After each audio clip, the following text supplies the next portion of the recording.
नमो वरिहन्ताणं नमो सिद्धाणं नमो आयर्याणं नमो वज्रायाणं नमो लोये सवसाहुनम् मोक्षमार्गस्य नेतारं भेतारं कर्मभूभृतां ज्ञातारं विश्वतत्त्वानां वन्दे तद्गुणलब्धये। चश्मा देना। तो हमारी चर्चा प्रारंभ हुई थी काल की। सत, संख्या, क्षेत्र, स्पर्शन, काल। काल का मतलब बताया था कि तत्संबंधी उन गुण स्थानों में, उन दशाओं में जीव का रहने का काल एक जीव की अपेक्षा और नाना जीवों की अपेक्षा।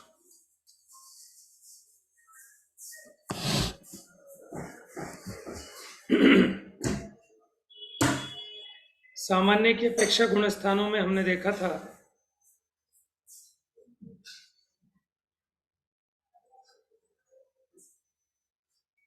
उसके बाद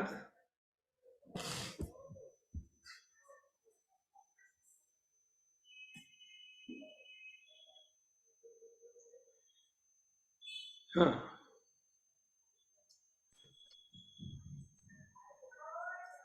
चलो शालू पढ़ो यहां से। सासाधन का जगन्य।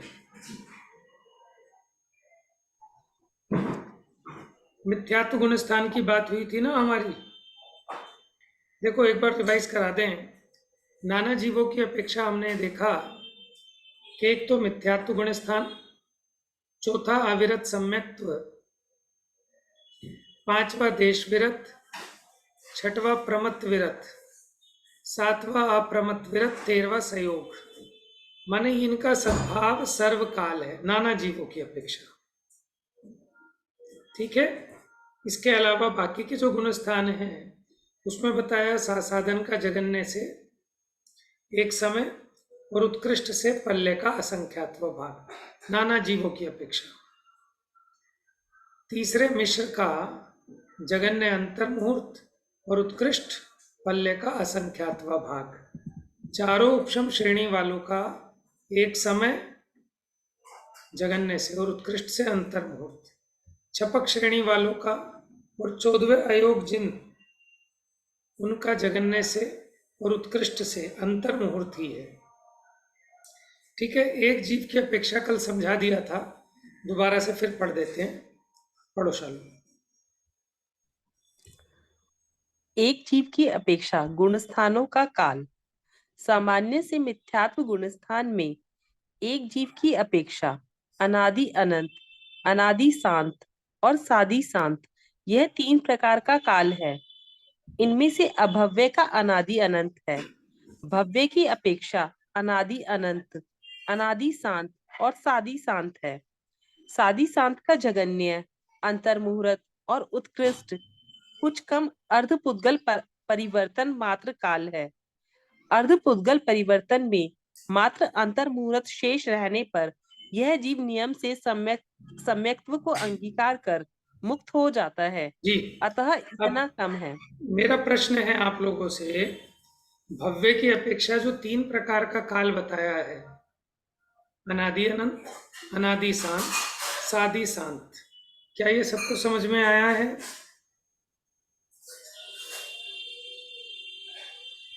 पूछ लें फिर किसी से भी।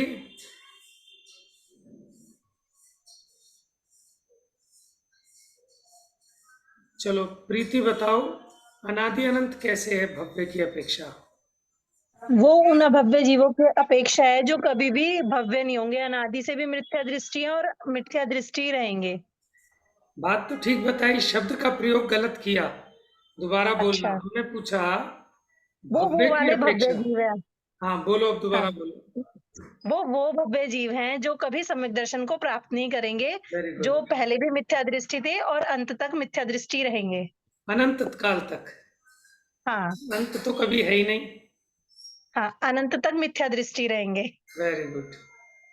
अब दूसरा है अनादि शांत। शालू बताओ अनादि शांत कैसे?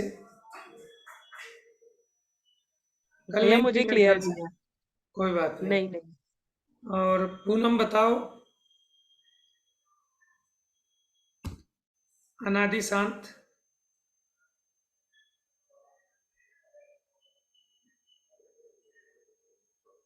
और कौन बताएगा अनादि शांत? चलो फिर अनादि शांत नहीं पूछते, आसान है। प्रीति बताओ अनादि शांत।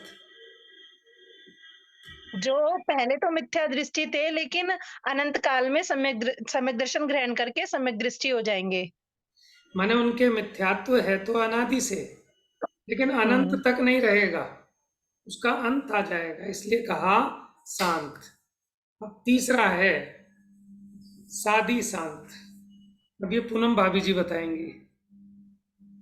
भैया भव्य जीव साधी की शांत वो अपेक्षा। है, साधी शांत वो है जिनको एक बार सम्यक दर्शन हो गया फिर छूट गया, और छूट के फिर जब उन्हें दोबारा हुआ तो वो साधी शांत, फिर सिद्ध अवस्था को प्राप्त हो गए तो ठीक साधी है, शांत। क्योंकि उनके मिथ्यात्व, अब जो मिथ्यात्व है वो अनादि वाला नहीं है।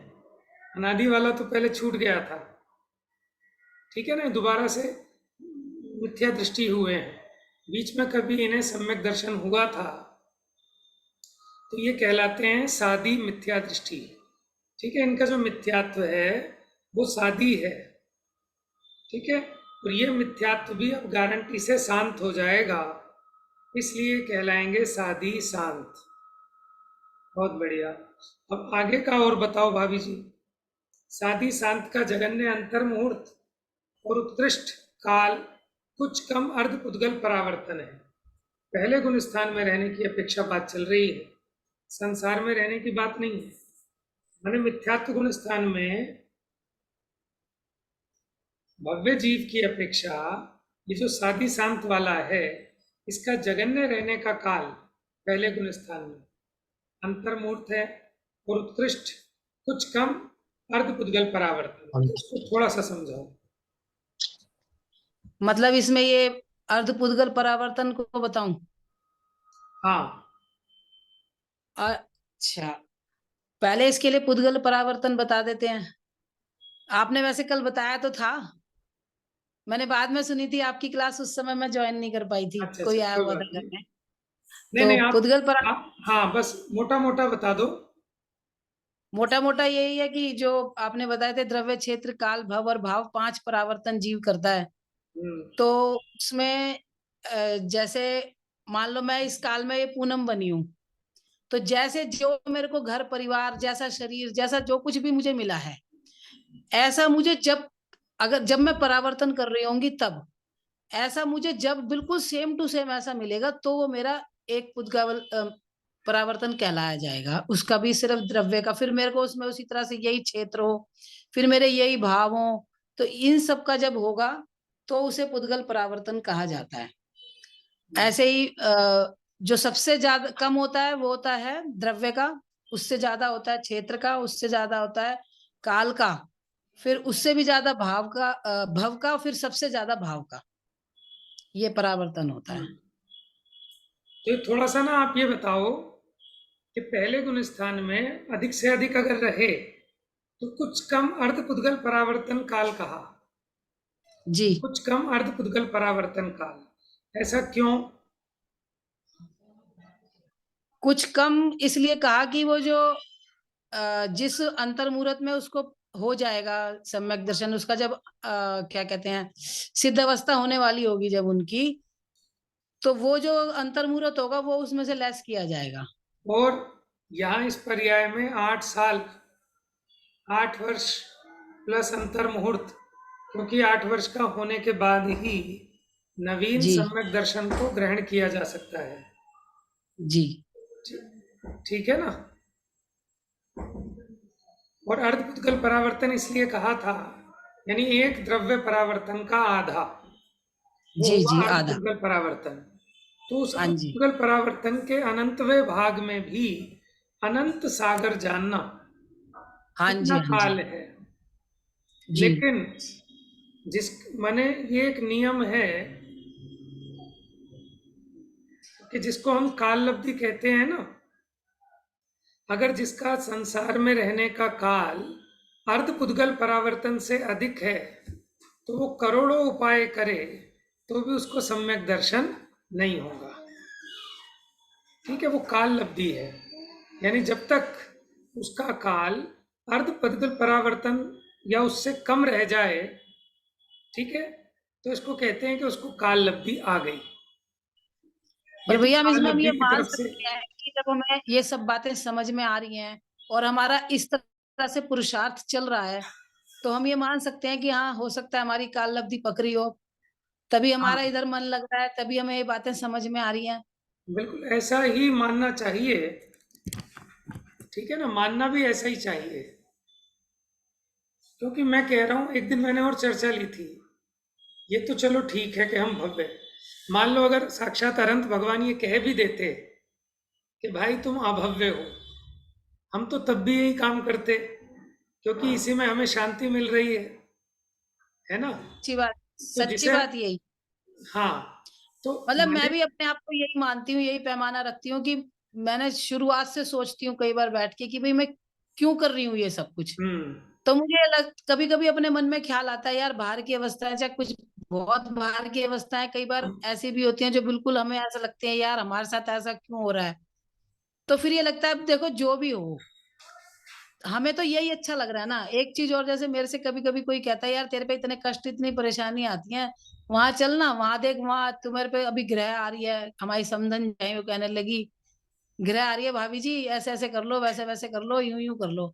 मैंने कहा देखो भाभी जी, ग्रह आए चाहे कुछ ही आए, हमारा इसमें कहते तुम बड़ी महान हो जी, तुम नहीं कर रही। मैंने कहा महान नहीं है, हमें सच्चाई पता है कि कोई कुछ कर ही नहीं सकता ना, तो हम जाके टाइम क्यों वेस्ट करें।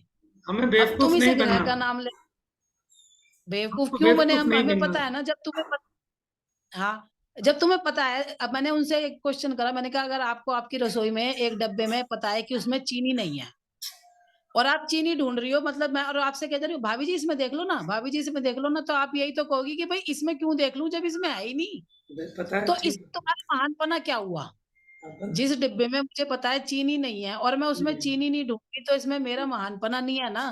तो ऐसे ही जब मुझे ये पता है कि कोई भी दुनिया का, कोई भी, भगवान भी, हमारे साक्षात भगवान भी जब इस बात को पलट नहीं सकते, तो मैं किसी और के पास तो क्यों ही जाऊं। तो इसमें मेरी महानता नहीं है, सिर्फ और सिर्फ मेरे को सच्चाई की जानकारी है, ये है, सही बात है, ये महानता नहीं है। सही तो बात है। ये तो बात है, हमें और कहीं जब जच ही नहीं रहा, हमें बात ही यही जच रही है, हाँ, हम क्या। देखो इसमें समझदारी है कि हमें पता है जो डॉक्टर जिस चीज का जानकारी नहीं है, तो हम उस डॉक्टर के पास नहीं जा रहे, ये हमारी समझदारी है बस, है ना।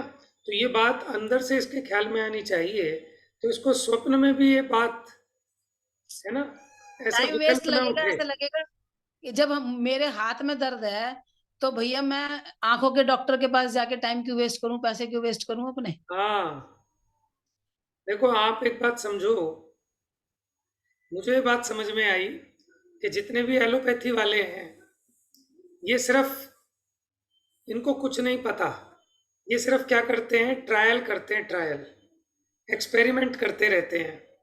कई बार उनके एक्सपेरिमेंट सक्सेसफुल हो जाते हैं तो मरीज ठीक हो जाता है, इसी का नाम तो इनकी प्रैक्टिस है ना। ये वो दवाई दे दे के देखते रहते हैं, अच्छा ये काम नहीं करी, चलो 3 दिन बाद चेंज करके देखेंगे, फिर 3 दिन बाद चेंज करके देखेंगे। इनका अपना कोई साइंस नहीं है। जैसे आयुर्वेदिक वालों के पास तो फिर भी नाड़ी विज्ञान है, वो पता लगाएंगे आपकी वात प्रकृति है, कफ प्रकृति है कि पित्त प्रकृति है, उसके हिसाब से आपको औषधि देंगे। लेकिन उन्हें तो पता है बुखार है तो डोलो दे दो सबको, पैरासीटामोल का कॉम्बिनेशन दे दो, काम नहीं करता तो कुछ और दे देते हैं। तो वो अलग अलग टेस्टिंग करते रहते हैं। तो अपने को ये समझ में आया कि कुछ नहीं कर रहे, हमारा पागल बना रहे हैं एलोपैथी वाले, है ना। इन्हें कुछ ज्ञान नहीं है, ये सिर्फ ट्राई करते रहते हैं। और लेकिन वो ट्राई करने में मैं अपने शरीर को इनको ट्रायल करने के लिए क्यों दूं, है, माने उसके कितने नुकसान हैं और वो भुगतना हमें पड़ता है।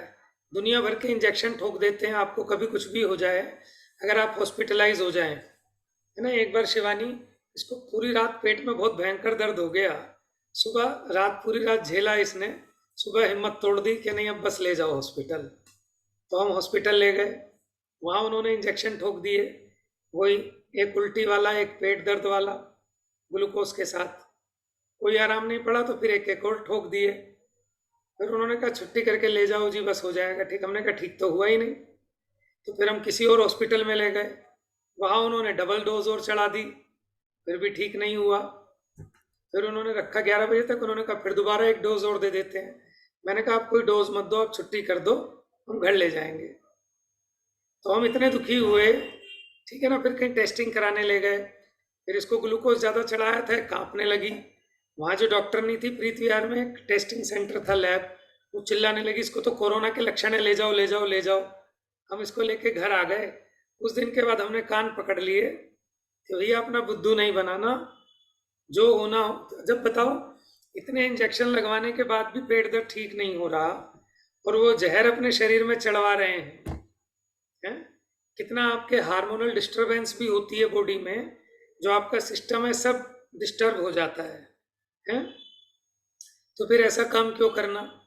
फिर आपके इधर एक नीरज जैन है, डॉक्टर पेट का, हाँ है, उसके पास लेके गए। गैस्ट्रोएंटरोलॉजिस्ट। उसने सिर्फ 2-4 एक्सरसाइज कराई और 2-4 एक्सरसाइज सिखा दी कि कुछ नहीं है, गैस है, और आप अपने इसका इलाज यही करो, एक्सरसाइज, बस ठीक है। वो कर ली, आराम पड़ गया।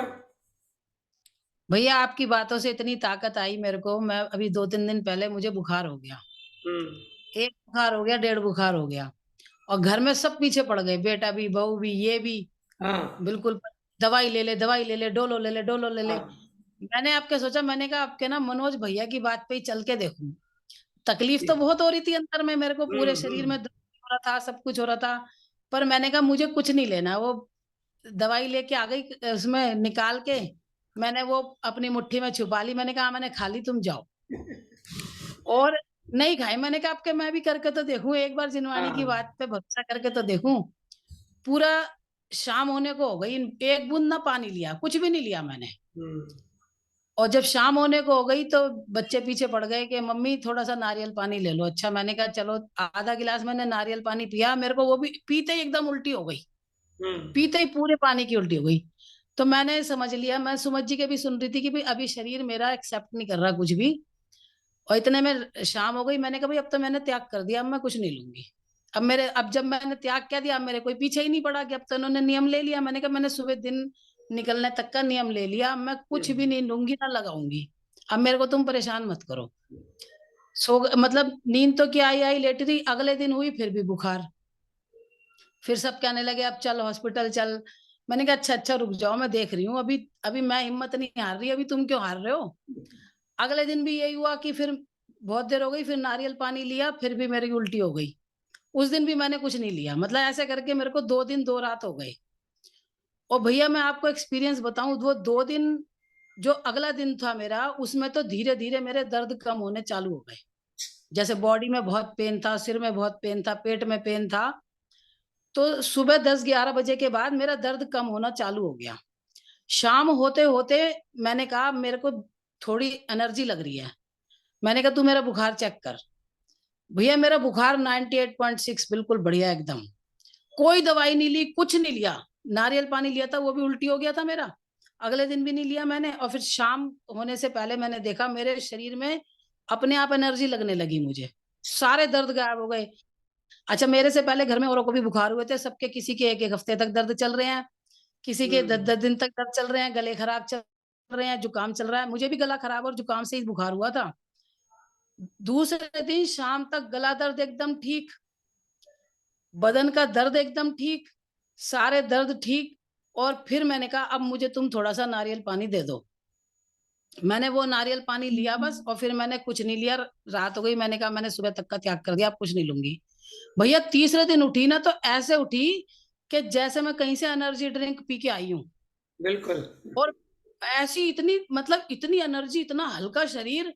मैं कह रही भैया ये तो बड़ी मजे। और बाकी जिनको मेरे से 1-1 हफ्ते पहले बुखार हुआ था ना, वो भी कह रहे कमजोरी आ रही है, शरीर में कमजोरी आ रही है, और यहाँ दर्द हो रहा है, जुकाम ठीक नहीं हो रहा, गला ठीक नहीं हो रहा। मेरा गला ठीक, जुकाम ठीक, दर्द ठीक, और शरीर में ऐसी एनर्जी कि जैसे मैंने एनर्जी ड्रिंक पिया हो। और बिल्कुल एकदम सही भूख है। खुल गई, एकदम भूख खुल गई। बिल्कुल सही है। आप तो ये देखो मतलब और आपका नाम लेती रही मैं, मतलब बाहर में। मैंने कहा आपके तो मतलब भैया की बात पे विश्वास करके देखूं, जो होगा सो देखा जाएगा। हाँ भाभी जी, आयु तो जब तक रहेगी रहेगी। कुछ नहीं होता। हॉस्पिटलों कुछ, में जाके बहुत बुरी दुर्गति है, और इतनी इतना इतनी दवाइयां हल्कापन खा के। शरीर में, बहुत हल्कापन शरीर में। हाँ, वो शरीर ने अपने आप को ठीक कर दिया ना, बॉडी अपने शरीर आप ने को अपने आप ठीक को ठीक करती कर है। दिया। हमारी हाँ, बॉडी में ये जो मल सड़ता है ना, कफ बढ़ गया, पित्त बढ़ गया, वात बढ़ गया, जब हम उपवास कर लेते हैं और अगर मान लो नहीं रहा जाए तो थोड़ा थोड़ा सिप सिप करके नारियल पानी ले लिया, मौसमी का जूस, कोई भी लिक्विड ले लिया, तो उससे क्या थोड़ी सी एनर्जी बनी रहती है शरीर में। नहीं तो सबसे अच्छा है कि आप आराम करो, है ना। तो बॉडी अपने आप ठीक करती है और उसके बाद आपको कमजोरी फील नहीं होगी, रोग प्रतिरोधक क्षमता बढ़ेगी कोई बॉडी नहीं, की। इतना हल्का शरीर, बच्चों जैसा, मतलब ऐसा शरीर फील हुआ जैसे 25 साल बिल्कुल। की उम्र में शरीर फील होता था। और उसके बाद एक और बढ़िया बात बताऊं, मतलब एक एक्सपीरियंस शेयर कर रही हूँ। मैं मेरे से ना उपवास नहीं होते कभी भी। मैं अनंत चौदस को भी उपवास नहीं कर पाती थी। मेरे को डर लगता था, नहीं मेरे को भूख लगेगी तो हम्म। क्या करूंगी, ना भूख लगेगी तो क्या करूंगी। हम्म। पर इस 2 दिन से मुझे इतनी ताकत आई, मैंने कहा भैया अब की बार अष्टमी आई, मैंने कहा मेरा तो उपवास करूंगी मैं तो। और मैं अब तो उपवास करने की हिम्मत आ गई अब तो मेरे अंदर। देखो, तो हमारे और शास्त्र ये अष्टमी कहते को हैं उपवास किया मैंने इस बार, कि बिल्कुल हर उपवास किया। करना चाहिए हर अष्टमी चौदस को, ठीक है ना। हाँ, हमारे यहाँ प्रोषद उपवास कहते हैं, पर्व है ये, तो उस दिन करना चाहिए। और जो चरणन योग का पालन करेगा ना, हफ्ते में एक उपवास कर लेगा, वो बीमार नहीं होगा। हाँ और ठीक है दूसरी अगर। बात बताऊं, हम्म। मेरा हार्मोनल इम्बैलेंस हो गया था बहुत जबरदस्त अभी पीछे मेनोपॉज के चक्कर में। तो हम्म। मेरे को भयंकर एसिडिटी रहने लग गई थी, ना मुझे भूख लगती थी, मैं पूरे पूरे दिन में एक रोटी भी नहीं खा पाती थी। और 2 उपवास मैंने उस बुखार में किया और एक उपवास मैंने अब के अष्टमी को किया। मेरी एसिडिटी गायब और मुझे भूख लगने लगी, खाने में स्वाद आने लगा, मतलब अपने आप ही ठीक हो गई 3 उपवास से मात्र। अब तो मुझे इतना आनंद आ रहा है, ऐसा लग रहा है अब तो अष्टमी चौदस को उपवास करूंगी, हिम्मत भी आ गई उपवास करने की। देखो, सब समस्याओं का निपटारा अंदर से होगा, बाहर की जरूरत ही नहीं है। शरीर में भी अपनी शक्ति है, आत्मा में भी अपनी शक्ति है। इसी प्रकार आत्मा में जो मोह राग द्वेष रूप मलिनता हो रही है, जो दुख हो रहा है, इस दुख को मिटाने के लिए किसी बाह्य सामग्री की आवश्यकता नहीं है, किसी बाहर की दवाई की जरूरत नहीं है। आत्मा आत्मा के आश्रय से ही सुखी हो सकता है। 5 इंद्रिय के विषयों की, ठीक है, कोई हमें आवश्यकता नहीं है। और हर द्रव्य के मामले में ऐसा ही है। उसी प्रकार हमें अपने शरीर विज्ञान को समझना चाहिए। ये शरीर के संबंध में सम्यक दर्शन है कि हम अपनी बॉडी को समझें। मानो किसी दिन हमें अपच हो रही है, पेट दर्द हो रहा है, पेट फूल रहा है, गैस बन रही है, तो हमारा ही कोई ना कोई अपराध है कि हमने कोई ऐसा भोजन किया, भूख से अधिक किया, अधिक आसक्ति से किया, है ना, वो परेशान कर रहा है। तो उपवास कर लो, एक टाइम का भोजन स्किप कर लो, जिसको आयुर्वेद में लंघन कहते हैं, तो सब अपने आप ठीक हो जाएगा। हम क्यों गोली खाएं, ठीक है ना। लेकिन हमें सबसे सरल क्या लगता है, उठाया गोली खा ली, जबकि ये डाइजिन वगैरह जो हैं और एसिडिटी को बढ़ाती हैं। हम समझते हैं कि हमारी एसिडिटी को कम करेंगी, वो और बढ़ाती हैं। तो इन देखो, आपस में ऐसे एक्सपीरियंस शेयर करने से एक दूसरे को प्रेरणा मिलती है, बस। समझ में आया ना, और बल आता है। अब हमें लगता है कि अब ये एक मुझे तो बल आपकी बातों से मिला। वैसे मेरे को आज तक कभी हिम्मत ही नहीं होती थी, अनंत हाँ चौदस को भी व्रत करने की हिम्मत नहीं होती थी।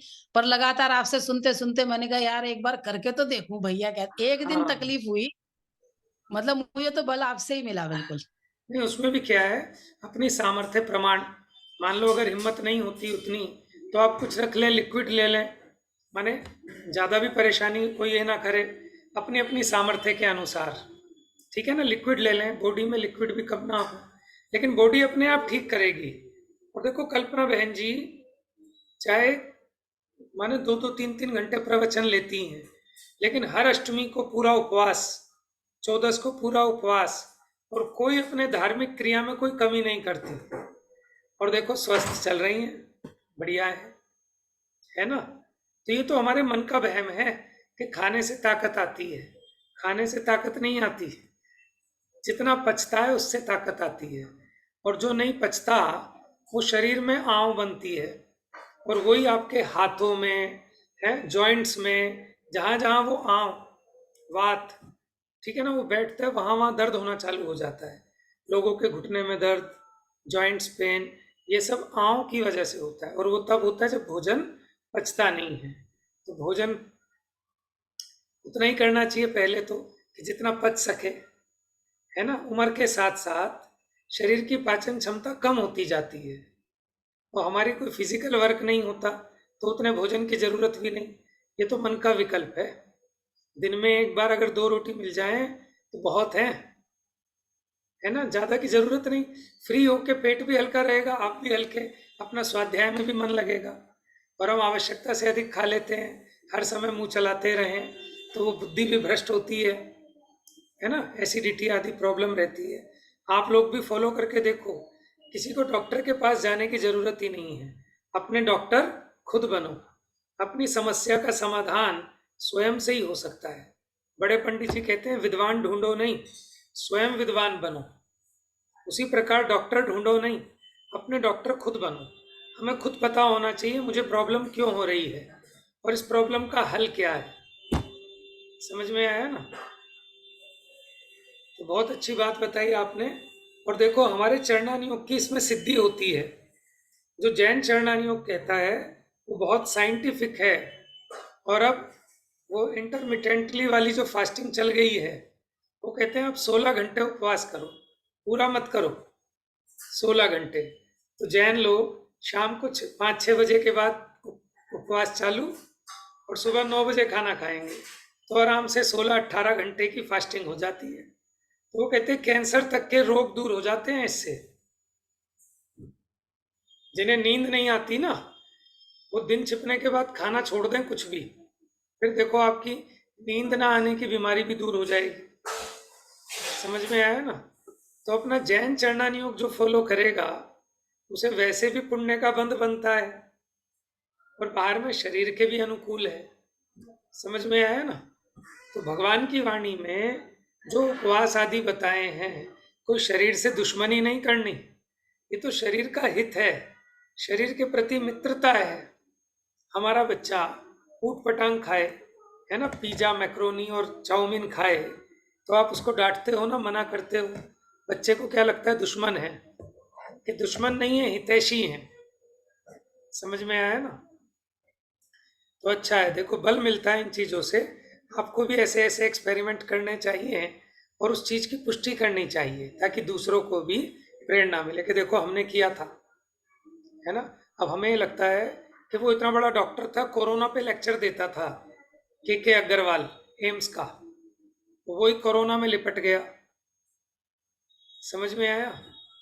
तो हम तो 2-3 महीने कोरोना में पूरे ऑन सर्विस रहे, और हमें डर भी नहीं लगा, क्योंकि उस दौरान हमने विश्वरूप राय चौधरी को सुन लिया। तो हमारा जो बुद्धि का भ्रम था ना, वो सब दूर हो गया, कि भैया कुछ नहीं है इन चीज़ों में। हमने कोई इंजेक्शन नहीं लगवाया, कुछ नहीं किया, और जिन्होंने इंजेक्शन लगवाए हैं वो आज पछता रहे हैं, क्योंकि उनकी भैया मैंने भी पावर। एक इंजेक्शन तो लगवा लिया था सबकी जबरदस्ती से, अच्छा।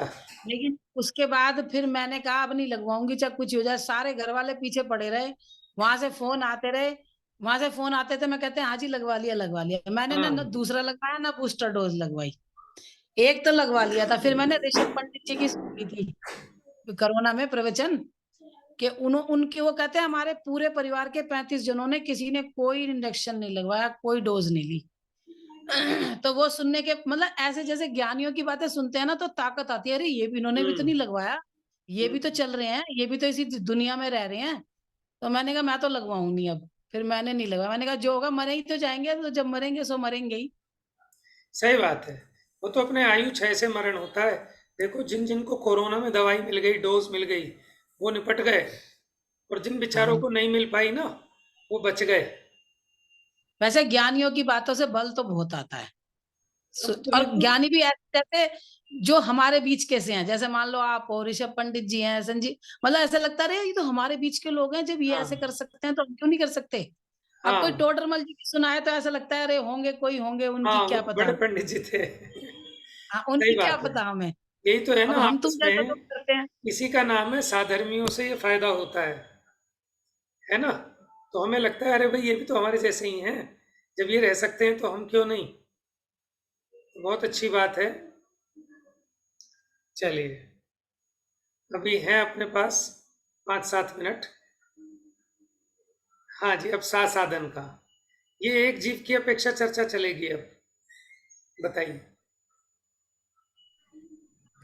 सासादन का जगन्य, एक समय और उत्कृष्ट 6 आवली काल है। मिश्र का जगन्य और उत्कृष्ट अंतर्मुहूर्त ही है। अविरत सम्यक्त्व का जघन्य, अंतर्मुहूर्त और उत्कृष्ट कुछ अधिक 33 सागर है। हाँ जी, अब समझिए, दूसरे गुण स्थान में अगर कोई जीव आया, ठीक है, तो उसमें कम से कम कितने टाइम तक रुकना पड़ेगा? कम से कम एक समय तक। और अधिक से अधिक अगर वो दूसरे गुण स्थान में रहे तो 6 आवली से ज्यादा नहीं रह सकता। ठीक है। इसी प्रकार जो तीसरा गुण स्थान है उसमें कम से कम भी और अधिक से अधिक भी अंतर मुहूर्त काल है। चौथे गुण स्थान में कम से कम रहे तो अंतर मुहूर्त रहेगा चौथे गुण स्थान में, और अधिक से अधिक रहे, देखो ये अभी हम छायोपशमिक सम्यक दर्शन की अपेक्षा बात कर रहे हैं। छायिक सम्यक दर्शन की अपेक्षा देखें तो अनंत, मैंने देखो उसमें भी अनंत काल तो नहीं बनेगा चौथे गुण स्थान में। क्या कहा? गुण स्थान तो बढ़ जाएगा ना उनका। अगर मानो कोई छायिक सम्यक दृष्टि है तो उनका सम्यक तो नहीं छूटेगा, लेकिन गुण स्थान बढ़ जाएगा आगे। ठीक है, इसलिए यहाँ कह रहे हैं कि चौथे गुण स्थान में अधिक से अधिक रहने का काल कितना? कुछ अधिक 33 सागर। ठीक है, और ये 5वें गुण स्थान का संयता संयत का जघन्य काल, अंतर्मुहूर्त और उत्कृष्ट कुछ कम 1 कोटि पूर्व है।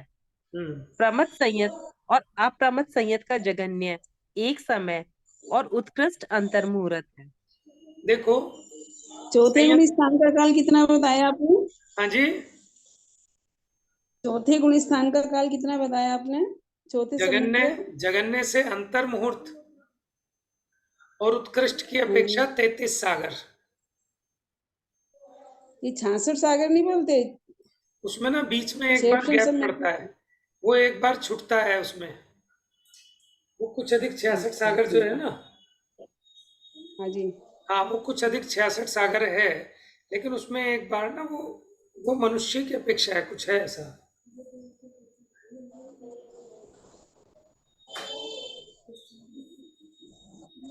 वो जो है ना कुछ अधिक 66 सागर, वो क्षयोपशम सम्यक्त की अपेक्षा है, हाँ जी।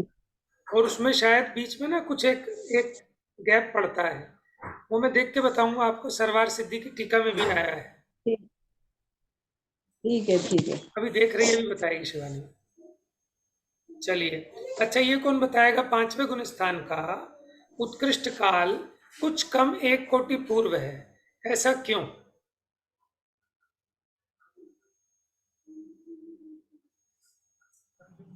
मनुष्य की आयु की अपेक्षा तो नहीं है भैया? Very good. लेकिन त्रियंचों को भी हो सकता है 5वां गुण स्थान। तो कर्म भूमि के मनुष्य और त्रियंच की उत्कृष्ट आयु 1 कोटि पूर्व हो सकती है। समझ में आया ना? कर्म भूमि में ही हो सकता है ना त्रियंच की 5वां भी गुण हो सकती है स्थान। भैया कुछ कम 1 कोटि पूर्व। है जी, त्रियंच की भी हो सकती है कुछ कम 1 कोटि पूर्व। हाँ हाँ, 1 कोटि पूर्व हो सकती है मनुष्य और त्रियंश दोनों की, कर्म भूमियों की। तो इस ठीक। अपेक्षा हो सकती है ना त्रियंश की 1 कोटि पूर्व। ठीक है, लेकिन अभी हम यहाँ ये नहीं देख रहे कि त्रियंश की के मनुष्य की, हम तो उस गुण स्थान का काल देख रहे हैं, चौथे गुण स्थान का काल। अगर चौथे गुण स्थान में कोई जीव, 5वें गुण स्थान में कोई जीव अधिक से अधिक बना रहे तो कितने टाइम तक बना हो सकता है, बना रह सकता है? तो कुछ कम 1 कोटि पूर्व तक। ये मनुष्य की अपेक्षा ही बात कह रहे हैं। ठीक है ना? कुछ कम, यानी कुछ कम क्यों किया? क्योंकि कम से कम 8 वर्ष का होने के बाद पंचम गुण स्थान को प्राप्त होगा, फिर उसके बाद जो उसकी पूरी आयु है 1 कोटि पूर्व, है ना, तो वहां तक। और प्रमत्त और अप्रमत्त संयत का यानी 6-7वें गुण स्थान का जगन्य काल 1 समय और उत्कृष्ट काल अंतर मुहूर्त है। ये एक जीव की अपेक्षा बात चल रही है। उपशम श्रेणी संबंधी चारों बताइए। उपशम श्रेणी संबंधी चारों का जघन्य, एक समय और उत्कृष्ट अंतर मुहूर्त है। शपक श्रेणी संबंधी चारों का और अयोग, जिनका जघन्य और उत्कृष्ट काल अंतर मुहूर्त है। संयोगी, जिनका जघन्य काल अंतर मुहूर्त और उत्कृष्ट काल कुछ कम 1 कोटि पूर्व है। ये समझ में आ गया ना। सहयोग केवली माने 13वें गुण स्थानवर्ती मुनिराज। 8 वर्ष का होने पर केवल ज्ञान हो गया, 13वां गुण स्थान हो गया और 1 कोटि पूर्व तक की आयु है। हाँ बताओ, आ जाओ, फोन करके बताओ ना। अब ये शिवानी बता रही है, मिल गया इसको कुछ कम 66 सागर वाला जो था 66 सागर नहीं, 7-33 सागर है। 7-33 सागर। 7 अधिक 33 सागर कैसे आया वो खुलासा कर रही है दादा। कोई बात नहीं, अच्छा बोलो, वो कह रहे हैं कि अगर जोर से बोलो जरा, सुनाई दे सब। कोई जीव आवाज नहीं मनुष्य आई, जोर से बोलो। कोई जीव मनुष्य पर्याय में था। आ रही है आपको आवाज? हाँ जी आ रही है, थोड़ी हल्की आ रही है। थोड़ा जोर से बोलो भाई। ये पढ़ दूं मैं यहाँ से? हाँ पढ़ो। क्या पूछ रहे हैं? यह 7-33 सागरोपन काल कैसे संभव है? तो एक प्रमथ संयत या अप्रमथ संयत या चारों उपशामकों में से कोई एक उपशामक जीव एक समय कम 33 सागरोपम आयु कर्ण की स्थिति वाले अनुत्तर विमानवासी देवों में उत्पन्न हुआ। इस प्रकार असंयम सहित सम्यक्त्व की प्राप्ति आदि हुई। उसके पश्चात वहां से च्युत होकर पूर्व कोटि वर्ष की आयु वाले मनुष्य में उत्पन्न हुआ। वहां पर वह अंतर मुहूर्त प्रमाण काल आयु के अवशेष रह जाने तक असंयत सम्यक दृष्टि होकर रहा। मतलब वो कह रहे हैं कि पहले उसने असंयम सहित असंयत सम्यक दृष्टि रहा और वहां से मरकर, नहीं, प्रमथ संयत था। 6ठे-7वें गुण स्थानवर्ती मुनिराज ने 33 सागरोपम से एक समय कम आयु बांधी और वहां पर उत्पन्न हुए। एक समय कम इसलिए कह रहे हैं क्योंकि अगर 33 सागरोपम की पूरी आयु में जन्म लेंगे ना, तो यहाँ पर आते ही वर्ष पृथकत्व रहते ही वो मनुष्य मतलब संयम ले लेगा। असंयम में नहीं रह सकता ज़्यादा काल, अगर वो पूरी 33 सागर की आयु लेता है। अब एक समय कम 33 सागर की आयु लेता है तो यहाँ पर असंयम में रह सकता है। तो असंयत सम्यक दृष्टि का बताना है ना उत्कृष्ट काल, तो वहाँ पर एक समय कम 33 सागर की आयु वाले देवों में उत्पन्न हुआ और यहाँ कुछ फिर यहाँ पर आकर मनुष्य भव में 1 कोटि पूर्व तक चौथे गुण स्थान में ही रहा। तो 1 कोटि पूर्व प्लस 33, एक समय कम 33 सागर, ये उसका असंयम का काल है, असंयत सम्यक दृष्टि का। इसे पढ़ देती हूँ। तत्पश्चात असंयम भाव से संयम को प्राप्त हुआ। पुनः प्रमथ और अप्रमथ गुण स्थानों में सहस्त्र परिवर्तन करके ये तो वही बता रहे हैं, फिर वो सिद्ध हो गया। तो कुछ अधिक 66 सागर वाला बताना फिर एक बार ढूंढ के। कुछ कम 66, हाँ वो भी आता है। क्षयक्षमिक सम्यक बताया वो भी बता हाँ देती है इसमें। हूँ। हाँ वो ढूंढना पड़ेगा, मैं चलो बता दूँ। कल बताना, अब तो समय हो गया। देखो आपको एक बार क्लियर कर दूं फिर से कि 33 सागर का कैसे बताया है इन्होंने। जैसे यहाँ कोई 6ठे-7वें गुण स्थानवर्ती मुनिराज थे अथवा उपशम श्रेणी वाले कोई मुनिराज थे, उन्होंने यहाँ पर रहते हुए 33 सागर में एक समय कम की आयु बांधी अनुत्तर विमान की, ठीक है, देवों में जाके जन्मेंगे और यहाँ से मरेंगे तो चौथे गुण स्थान हो जाएगा। अब वो एक समय कम 33 सागर तक चौथे गुण स्थान में रहे, फिर वहां से यहाँ आकर मनुष्य पर्याय धारण की और यहाँ 1 कोटि पूर्व की आयु थी। तो कोटि पूर्व आयु के अंतर्मुहूर्त, कुछ अंतर्मुहूर्त शेष बचने के पहले वो पंचम गुण स्थान में आए, तब तक उनके चौथा गुण स्थान रहा 1 कोटि पूर्व आयु तक भी, ठीक है, कुछ कम 1 कोटि पूर्व। तो चौथे गुण स्थान की स्थिति ऐसे बन गई 33 सागर कुछ अधिक, क्योंकि एक समय कम 33 सागर देवगति के, फिर यहाँ वापिस आए चौथे गुण स्थान में रहे 1 कोटि पूर्व की आयु तक। उसमें कुछ अंतर मुहूर्त कम इसलिए कर दिए कि जो शेष अंतर मुहूर्त बचे थे उनमें फिर पंचम गुण स्थान को प्राप्त हो गए, आगे संयम धारण कर लें फिर, ठीक है। तो इस अपेक्षा ये 33 सागर उत्कृष्ट काल कहा चौथे गुण स्थान का, कुछ अधिक 33 सागर। 66 सागर वाला क्या है वो भी देख लेंगे, कल बताएंगे, ठीक है। आज का समय हो गया है, शेष चर्चा कल करेंगे। जा वाणी के ज्ञान से सूझे लोक